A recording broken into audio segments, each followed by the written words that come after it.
From the bamboo curtain to the Berlin Wall, we are maintaining our commitments, standing firmly with our allies against communist designs for world conquest.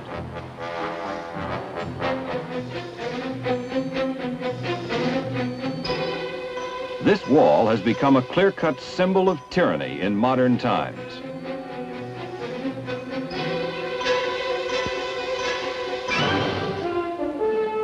Our forces hold constant alerts to maintain this frontier of freedom, and each soldier realizes the importance of his own role.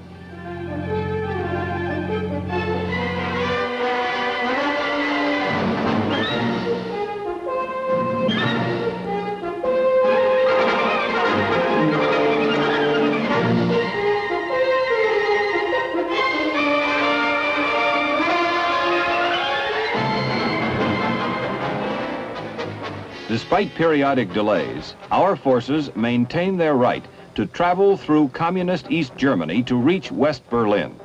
The red flag, a constant reminder of the danger that threatens every free man. Directing the men on our global frontiers are the men at the Pentagon. Our $50 billion defense program is explained by Secretary of Defense McNamara. In the past year, we've doubled the rate of building Polaris submarines. We've doubled capacity to produce Minuteman missiles. We've increased airlift and tactical fighter procurement by 100%. We've tripled the Army's special forces, and we've increased the number of Army's combat-ready divisions by nearly 50%. We've streamlined the military chain of command for faster action, and we've made the vital job of recruiting, training, instructing, and equipping our fighting men the primary function of the individual service secretaries. In concluding, I'd like to repeat General Marshall's words, for I believe that today they apply to every serviceman. General Marshall said, "The soldier's heart, the soldier's spirit, the soldier's soul are everything. Unless the soldier's soul sustains him, he cannot be relied on. He'll fail himself, his commander, and his country in the end. It's morale that wins the victory. It's staying power, the spirit which endures to the end, the will to win." The Deputy Secretary of Defense is second in command at the Pentagon. He shares the responsibility for shaping our overall military power with Secretary McNamara on the top civilian management team, which includes the 3 service secretaries. When Secretary McNamara is away from the Pentagon, the deputy is in charge. The Secretary of the Army heads the department that provides the soldiers we need, whether it be for counterinsurgency, civic action, conventional war, or tactical nuclear response. The Secretary of the Navy has the mission of ensuring that our Navy and Marine Corps are capable of dealing with everything from the Cuban crisis and counterinsurgency to nuclear war. The Secretary of the Air Force, shown here welcoming home reservists, stresses their individual contributions. His job is to keep our Air Force ready for missions from aerial jungle warfare to deterring nuclear conflict. The top military team consists of the Joint Chiefs of Staff who direct our overall strategy and operations.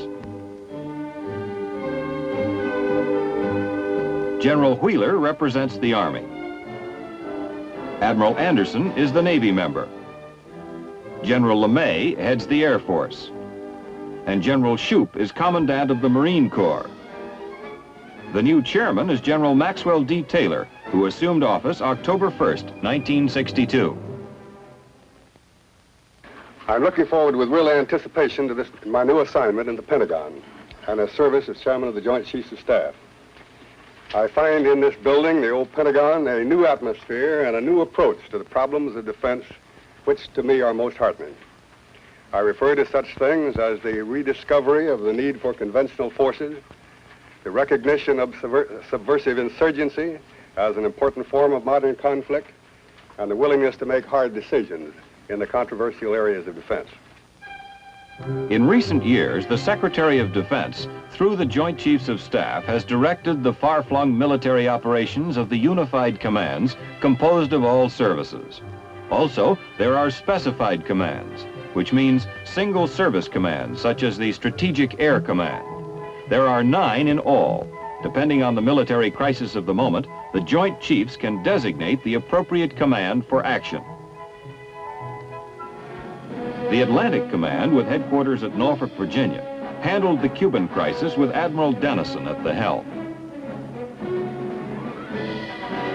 The Pacific Command, with headquarters in Honolulu, handled Southeast Asia and the Far East with Admiral Felt in overall charge. The European Command, with headquarters in Paris, is closely associated with the Supreme Command of NATO. Both are led by General Lemnitzer. Strike Command, located at Tampa, Florida, the newest unified command, is under General Adams. Combat elements of the Army and Air Force are prepared to strike hard and fast anywhere in the world. SAC, Strategic Air Command, is a nuclear deterrent to war with its tremendous second strike or counterpunch capability. Bombers at the Strategic Air Command are constantly alert, ready to respond to presidential command. Protection for civilians on the home front is the responsibility of civil defense. The National Survey, Marking, and Stocking Program has located potential shelter spaces for more than 100 million Americans. By 1968, the program is expected to provide shelter spaces for Americans at home or at work.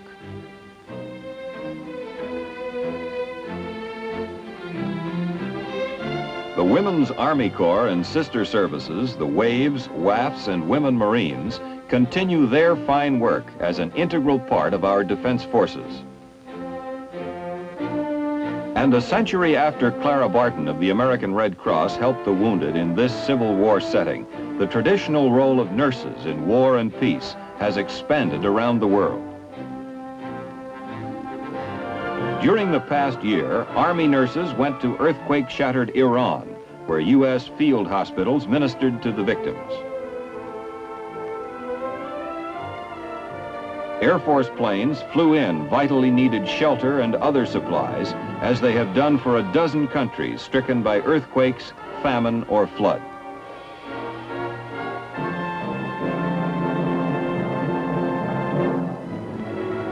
On other missions of help, as part of our assistance program, Defense has flown supplies via the Air Force and distributed by the Army to strengthen the economy and security of new nations in Africa. Such supplies to interior African republics help new governments to prevent subversion by communism.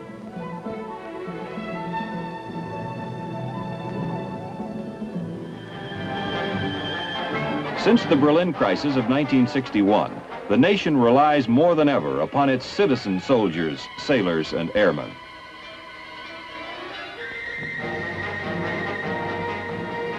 The first reservists returning in 1962 after a year of active duty were greeted informally by the Commander-in-Chief. 148,000 reservists and National Guardsmen responded to this call. Each realized he was an important individual whose skill answered his nation's need.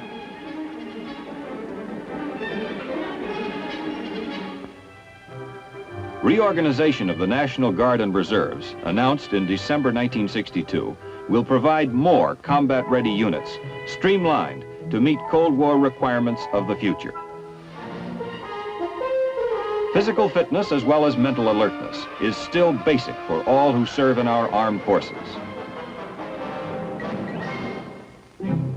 The Air Force includes missile men as well as flyers. Here at Malmstrom Air Force Base, a strategic missile wing controls the most modern Minuteman in its underground silo. The Air Force specialists on this job, by continuous readiness to launch their bird, help prevent rather than start a nuclear war. In addition to missiles, manned flying is still of primary importance in a balanced Air Force. Now and in the foreseeable future, the Air Force is calling for pilots who must have the split-second precision and skill of its famed Thunderbirds. Already on the drawing board for the future is TFX, Tactical Fighter Experimental, to be delivered within 2.5 years. The F-111A, designed for Air Force and Navy use, will be a tactical fighter capable of supersonic speed. The decision